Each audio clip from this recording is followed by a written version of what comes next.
Hello, everybody. Welcome to another My Music. It's me, Graham. I'm here on what's quite a nice day today. It's been really hot recently, as you all know, unless you're listening to this in December, in which case it's probably snowing outside, especially depends where you are in the world as well, doesn't it? But today is quite exciting for me because I'm catching up with one of my all-time heroes who I have met once, and I'm going to talk to him about that.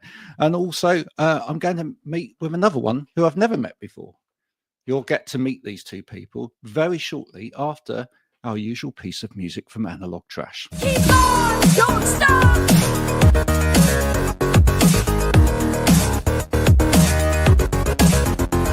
Keep on, don't stop.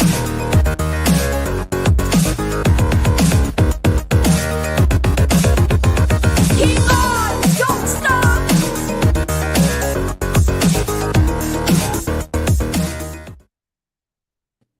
Oh, look, it worked. I do love it when technology works. It makes things all the better. Today, I'm joined from wherever they're coming from. We'll find out where that is in a minute, by Steve Rothery, or Rovers, as his friends call them, and Thorsten Quaeschning, who I've never met before. Thank you, both of you, for coming along to talk about this wonderful new album that you've produced. You're And very we welcome. will talk about that in a minute. But let's start with Steve. So, Steve, you called me once when I was in Clinton's in Exeter on the mobile phone to ask me for tickets. Did you know that? Yeah. Was that? It wasn't Dave Gilmore, was it? No, No. you were asking me for tickets or the way to get in to see The Reasoning. Do you remember The Reasoning? Oh yeah. Yeah. Who were playing a pub in London. You could have just walked straight through the door, but you didn't actually. You don't necessarily want to be that sort of person. But my wife was trying to get my attention because we were meant to be looking at cards, and I'm like, no, I've got Steve on the phone, and it was quite a moment. And then we did meet each other on that evening, which was the launch of Dark Angel. I don't know whether you remember that album. Right? Yes. Yeah. What a time! Seems like a million years ago. It does. Thorsten, we've never met. Yeah. But I know your music very well, sir. What I want to know is how the two of you met. So the first time we saw each other was I saw Steve a lot of times on stage in the 90s. But we met each other in 2014 at the Cruise to the Edge, which is a festival cruise starting in Miami, then some stops in Mexico, and where we were both playing was festival with Steve Hackett, Marillion, Yes, Saga, Queensryche, Tangerine Dream, Stickman, and many others. And that's a mess, isn't it? Really, so when you get that group of people together, that can become quite messy around the bar area, I can imagine. Many times. So that was the first time, but after that we met before a Marillion concert in Berlin in Admiralspalast in 2018, and just for coffee, just for saying hello, and it worked so well that we decided to start just play a little session in Berlin in February 19. And it worked very well, and then because of the busy time schedules of Tangerine Dream and Marillion, we saw each other. I think it was February again in 20, because I played a solo show, two concerts in the UK, and so my equipment was already there. So we met each other while the concerts and in the record club studio Marillion from Steve, and play in other sessions. And after that, our tour schedule was busy as well, and we met each December. Yeah. was just looking at the flights actually, and we then, after, because that was 2020, we next worked in December 21. Wow. But then we didn't work again until December 23, which is surprising. And is that on this album? Yeah. Knocking ideas backwards and forwards. Most of this is created through improvisation. Thorsten will set some amazing sequence going that's just very inspirational for me to do what I do on, and and sometimes he'll take a guitar phrase that he's recorded of mine, and he'll process it and loop it, and it was a fascinating way of working, very different to the kind of Marillion method. But, so who gathered the ideas together? Because I know when you've talked about Marillion albums, for example, Steve, you would always name your producer as your kind of extra member of the band, because he does a lot of pulling those jams and those actually, I suppose you could say we both produced this record. Probably Thorsten slightly more than me, because he was the guy behind the controls. But the way it just evolved, we both knew when something exciting was happening, and I suppose one of the advantages of putting an idea on the shelf for a while, because you work together so infrequently, is that you can live with it a while, and you get some about what it might be.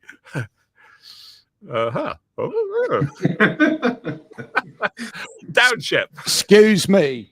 Well, I'll cut that bit out, obviously. Yeah. But you get an instinct about what's working, and we just have a great chemistry. So there's a lot of really strong ideas are born in the moment, really. And we shared the ideas via a Dropbox, and we work together on them when we're in the room. Most of the work is done when we're both in a room together, really, because I've done some bits of overdubs, but there's nothing like having that direct feedback from having the person you're working with there with you. No, absolutely. Now I'm going to say something that might seem a little bit obscure, but when I listened to this album, I found myself drawing shapes, like line shapes of the shape of the song, if you know what I mean. Because actually I found that there were some quite interesting shapes. There's one song in particular, for example, where actually it kind of doesn't, it kind of sort of like starts, then sort of almost fades off and then comes back again, which is quite an unusual shape for a song. Are you kind of fascinated by the kind of overall shape of a song? Do you think you've produced something different on here from other things you've produced in the past? Thorsten, I think the shape happens very naturally. So there was no talking about let's create 8-point envelopes inside the track. Nothing as technical as that. No. Yeah, but it might work. But so there's a moment where the track a little bit decides by itself how it want to be treated, and then it's all about serving the music and just trying to just serve it to the end result, to the finalization, and so that things happen very naturally without intention. Without the big plan to do that, and that was fascinating and a good way and a very comfortable way to work together and with the music and on the music. And so it's very atmospheric music, and it's not always long form, but most of the tracks are quite long, and so we have time that the atmosphere can be created inside the music, and you don't necessarily have to do the intro, verse, chorus, bridge, chorus thing. and because it's from the idea behind it, it's not. It could be like a classical music approach. More like that, isn't it? Certainly. Yeah. Yeah, it's very definitely more like that. Yeah, did the idea for the sort of the concept of these pieces, and you're talking about sort of the moving image, etc. Did the concept of it, did you retrofit that, or did you have that concept and you wrote around that concept? Which way round did that come? The naming came quite late in the process, but Yeah. it's still, nevertheless, it helps you finish the tracks. It defines them in some way in your mind once you name something. And once I come up with the concept of Bioscope and the whole moving image thing, it really helped with the Kaleidoscope track, for example. You once you've done that, and it's got this kind of like slightly retro psychedelia thing happening, and you put the video with it, and it all makes complete sense. So it does then become like little soundtracks to movies, really, even though there isn't a movie. But once you've named it, you've given it an identity.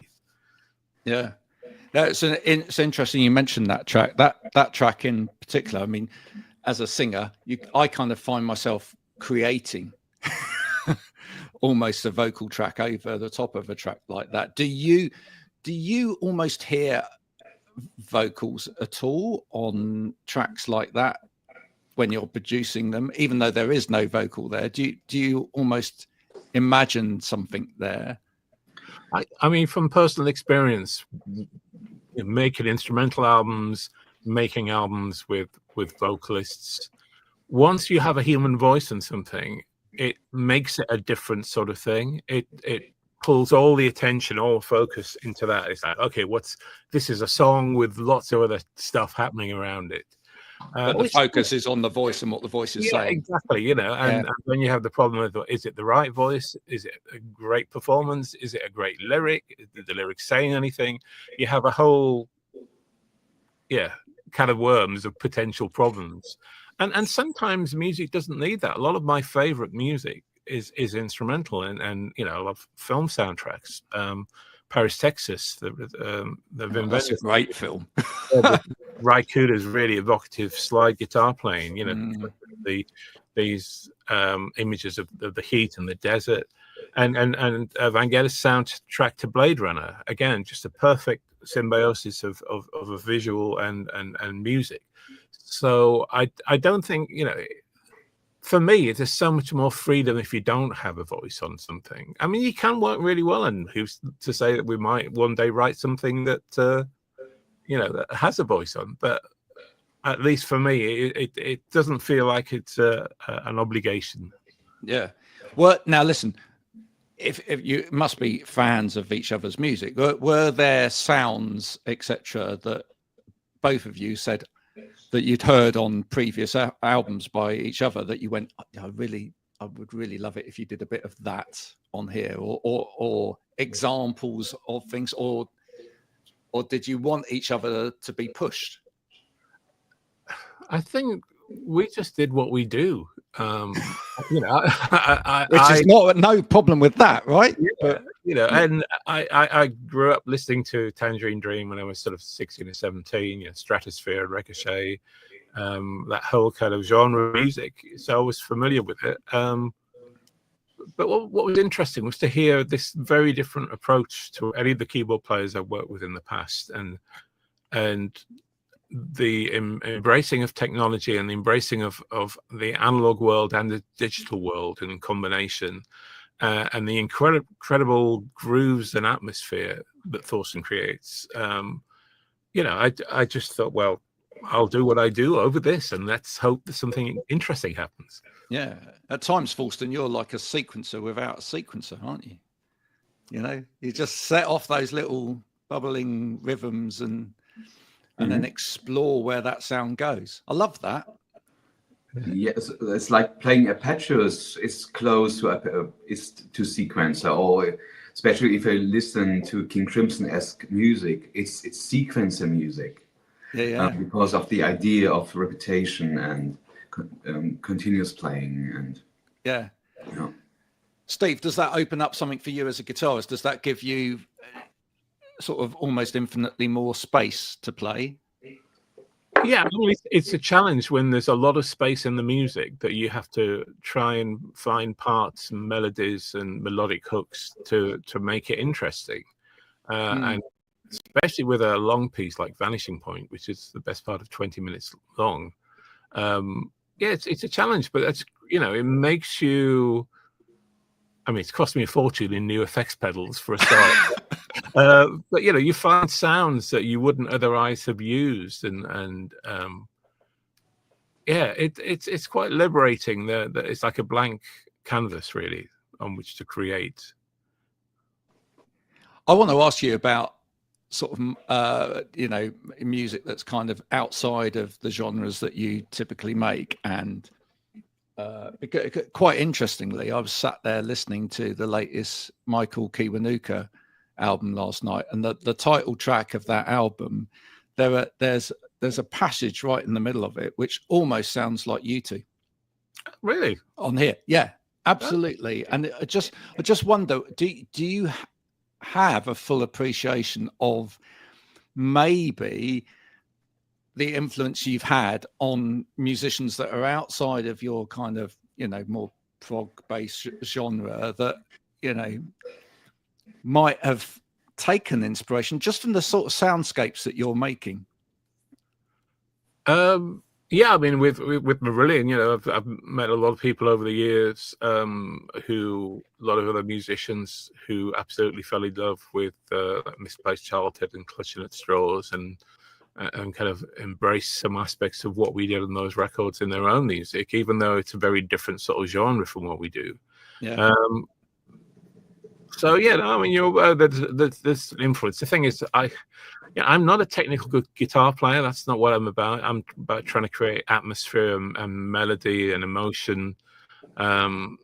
And music, especially guitar playing, has got a certain direction in the last. Well, it's always gone in that direction, but there's even more of an emphasis on these young players with incredible technique. But sometimes I find some of the music severely lacking. It's like technique is amazing up to a point, but melody and emotion is king. That's my philosophy. Otherwise, it's just widdly, isn't it? I mean, Well, you might as well go to a music shop to get that. Yeah. Yeah. I mean, the beauty of music is that it can touch people, emotionally, and it can be something that you turn to in good times and in bad times, and can keep people literally alive. So, that for me, the important thing is music does communicate something, not that it's just showing off your ego on your chops. Yeah, no, absolutely. Thorsten, was there a bit of music on this album that made you cry?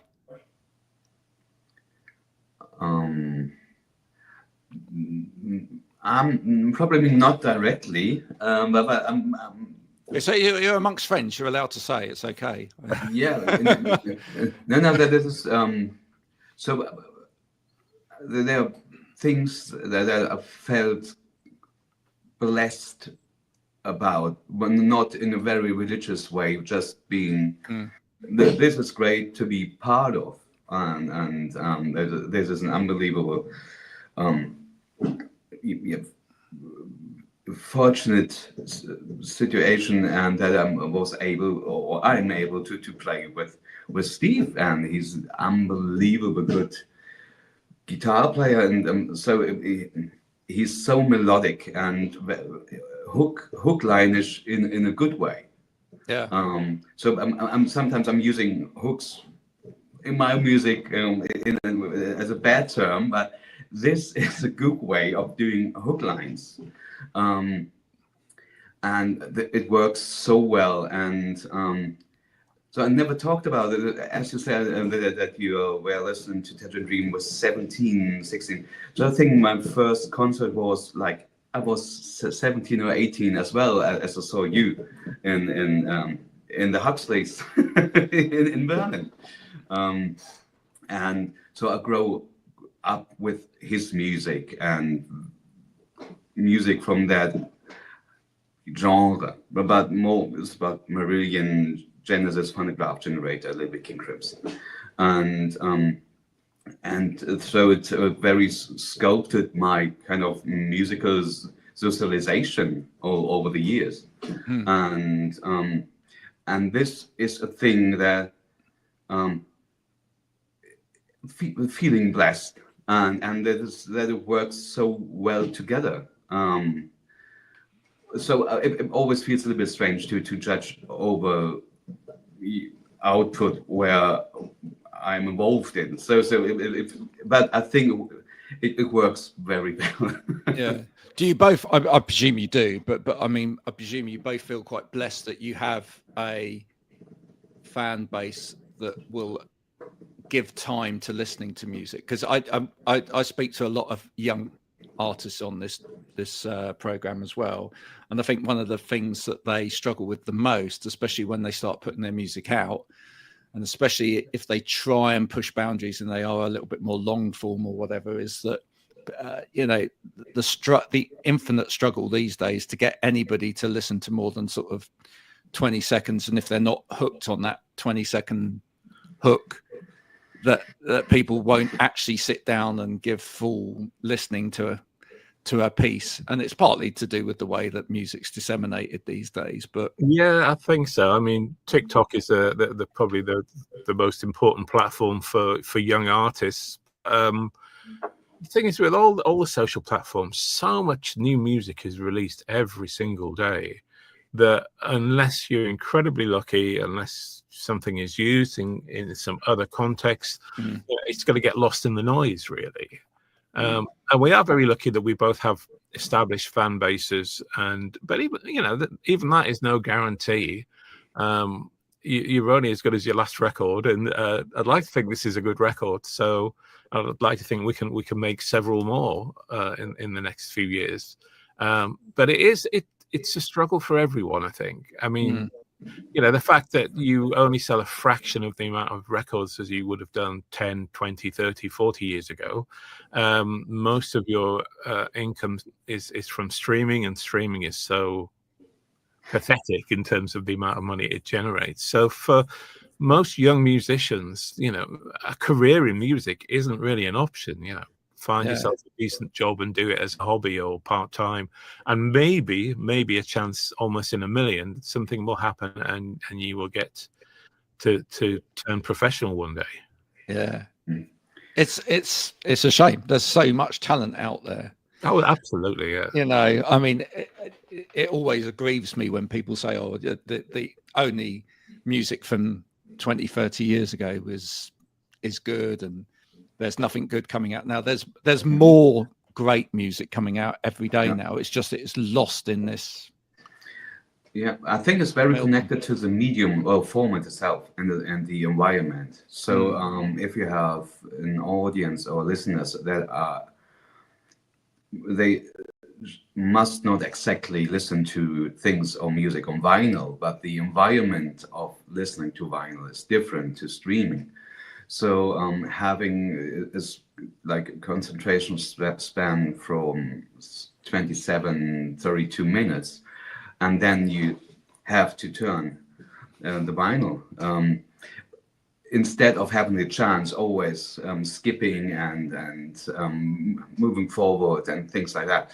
So the environment of listening to vinyl is very much different to TikTok, and especially TikTok, where it's just swipe away.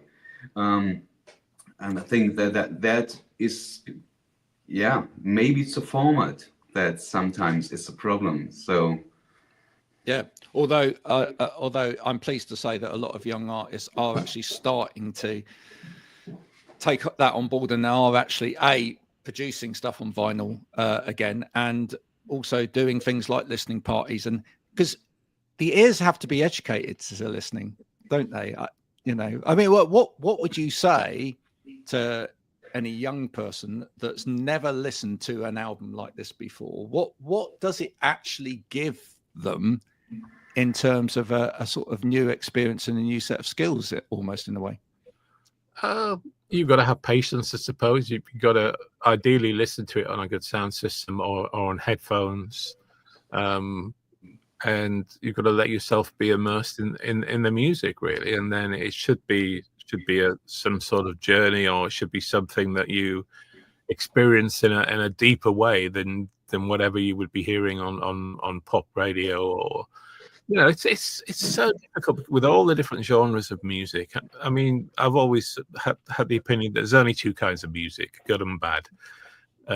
But there's so much bad music out there. And I mean, and now we have the threat of AI music. Where you could have generations growing up that for them there's no difference between listening to something that's been generated by AI. It ticks all the boxes for them: rhythm, maybe even melody, sounds. But I suppose that even that is just an evolution, really, from how dance music has progressed into the mainstream over the last 15, 20 years. But yeah, it's a shame there isn't like one global place you could go to with like a dozen channels of great undiscovered music that you could just that somebody would curate and well, I think that's half the problem is the curation. Again, I think a lot of people would say, or we've had a lot of people on here that would say that platforms like Bandcamp, for example, do a better job because at least on there are sort of fans curating their favorite music or whatever, as opposed to an algorithm curating what you should listen to next. So we kind of need more of that, really. We need humans curating it rather than Well, it's too much. It's too many tracks released every day. But what 400,000 a day, something like that. It's mad. So it's not possible to listen to it for a curating team. Well, it's all Radiohead's fault, because they told everyone that they could play guitar. And people took that to heart. It's, as you say. I mean, the thing is that actually you both love technology, don't you? I mean, I know, Steve, you love your you love your pedal boards and your pedals as much as anybody else, and your effects. And Thorsten, I mean, you've loved plugging it in, but isn't it about, at the end of the day, isn't it about having a creative mind when you approach any tool? Isn't that the thing that makes the difference? It's always the player. Yeah, it's a lot of it. I mean, you go back to the Beatles and how a lot of those pioneering studio techniques created sounds that hadn't been heard up to that point, which would then sort of duplicated with other forms of technology. It's like there's always going to be an urge to have new sounds and go beyond the basic, straight guitar, Hammond organ, acoustic drums. But ultimately, you don't need that to write a great song. You need a guitar or a keyboard and a strong idea. Yeah, sounds that can't be made. Could be a great name for an album, couldn't it? Yeah, I have to remember that one. Yeah. What would you hope people take away from this album? I hope people will be excited about the prospect of us performing it live, which we are going to be doing in December. At the moment, just in mainland Europe, because of the logistics involved in doing some UK shows, and then moving to America, moving to Europe, and or vice versa. So costly these days. It's insanely so. But hopefully we can do one or two UK shows next year. We're looking at doing. We're only doing. Let's see, only 5 shows in December after the Marillion weekend in Utrecht. But hopefully we'll do some more shows next April, round about then. Everything depends so much on what's happening with Marillion, with the new album, what's happening with Tangerine Dream. We try and shoehorn these opportunities in whenever possible. Yep. Now listen, we can't kind of leave today without mentioning the third cog in the wheel, which was Alex Reeves of Elbow. How did that come about? So it was in December where we work together again in the studio. And in the last years we programmed some drums and some loops, and was a little bit more electronica drums. Okay, because it's sometimes easier to me. And we talked about adding humanoid drummer. Yeah. And then we watched many YouTube videos of drummers, and I mean, he's the perfect drummer as far as I'm concerned for this project. Seems to be the perfect drummer for it. It's not overplaying. It's always an unbelievable good sound. It's a great groove, a little bit jazzy, but on the point if it's needed. Well, I've seen him live a couple of times, and to me, it's that hypnotic kind of groove that he creates that's working so well here. Do you agree with that? Absolutely, yeah. So and he recorded the whole album in 2 days, and then one or 2 days editing. Man's a machine. Yeah. When he's set up always a different drum set for a track with that tom to that tom, that different cymbal. Yeah. It sounds amazing, and the playing is so he don't need a second take because there's a mistake in it. It's just an alternative version, a slightly alternative version as a second take. Yeah, he certainly adds color to those drum patterns, etc. Yeah, no, it made the track sound complete. We were happy with how they were sounding before, but then we were sat in the room while Alex was giving these performances, and we just looked at each other and we just smiled, because it was just something that already sounded very good, just kind of elevated it to a different level, and it made it sound complete, and it kind of brought an organic, living, breathing quality to it as well. So, he's playing with us in December as well. So that's brilliant. Yeah, looking forward to that. I think a live drummer brings a certain aspect of kind of expectation to a track as well. It almost feels like you're expecting something else. When you've got a live drummer in there, which when nothing against sort of using drum machine tracks, etc., but you don't feel like there may be something about to happen. That's what a live drummer kind of adds to it, that kind of flavor, and you certainly feel that on here. Well, guys, thank you so much for coming, talking music. Look how quickly the time just flies like that when you're having fun. When can people get their hands on this wonderful album? The retail version is out in the shops on August the 22nd, which was the CD version, and the Blu-ray with the Dolby Atmos mixers, and the vinyl that was mastered at Abbey Road, half-speed mastering. Did an amazing job. And Andy Bradfield, who mixed the album as well and also did the Atmos mixes, he did a fantastic job.